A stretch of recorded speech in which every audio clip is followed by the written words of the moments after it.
புதுச்சேரியில் பழங்குடியின மக்களின் கலைப்பொருட்காட்சியை முதலமைச்சர் ரங்கசாமி திறந்து வைத்தார்.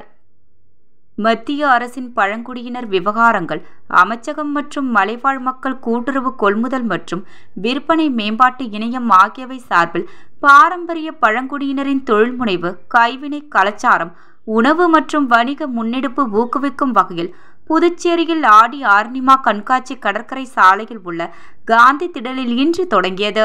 இக்கண்காட்சியினை முதலமைச்சர் ரங்கசாமி திறந்து வைத்து அரங்குகளை பார்வையிட்டார். அப்போது முதலமைச்சருக்கு அனைத்து மாநில பழங்குடியின மக்கள் தங்களது கைகளால் உருவாக்கப்பட்ட பாரம்பரிய சால்வைகளை அணிவித்து மகிழ்ந்தனர். இந்நிகழ்ச்சியில் பேசிய முதலமைச்சர் ரங்கசாமி, நாடு முழுவதும் உள்ள பழங்குடியின மக்களை மேம்படுத்தும் விதமாக மத்திய அரசு பல்வேறு திட்டங்களை செயல்படுத்தி வருகிறது.